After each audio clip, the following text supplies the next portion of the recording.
ক চ ট ত প, অর্থাৎ ক চ ট ত প। একটু আওয়াজটাকে শক্ত করে, হ্যাঁ। আহ, বাংলা ভাষা শুদ্ধ করার জন্য বেশ কিছু কৌশল অবলম্বন করা প্রয়োজন।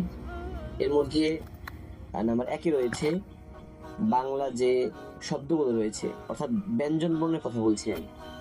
এই ব্যঞ্জন বর্ণগুলো তার যে মাখরাজ, যেটা আমরা চিনি আরবিতে, তো বাংলার এই বর্ণগুলোর মধ্যেও কিছু মাখরাজ রয়েছে।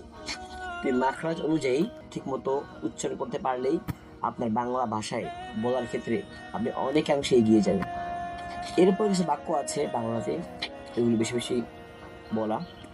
তো চলেন আমরা শুরু করি। প্রথমে আমরা আওয়াজকে মানে একটু শক্ত করে, আরবিতে যেমন আমরা বলতাম কাফ, একটু শক্ত করে, হ্যাঁ।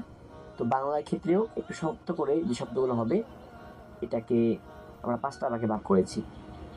তো প্রথম ভাগে রয়েছে ক চ ট ত প, অর্থাৎ ক চ ট ত প। একটু আওয়াজটাকে শক্ত করে, হ্যাঁ। ক চ ট ত প। দ্বিতীয় ভাগে রয়েছে হরফগুলো, এগুলো একটু মানে ছেড়ে দিয়ে এবং শ্বাসটাকে বাইরে বের করে উচ্চারণ করতে হবে। যেমন খ ছ ঠ থ ফ, খ ছ ঠ থ ফ। প্রথমে গেল ক চ ট ত প, এরপরে রয়েছে খ ছ ঠ থ ফ। আমি আবারও বলছি খ ছ ঠ থ ফ। একটু আওয়াজটাকে বা শ্বাসটাকে বের করে বলতে হবে, হ্যাঁ। খ ছ ঠ থ ফ।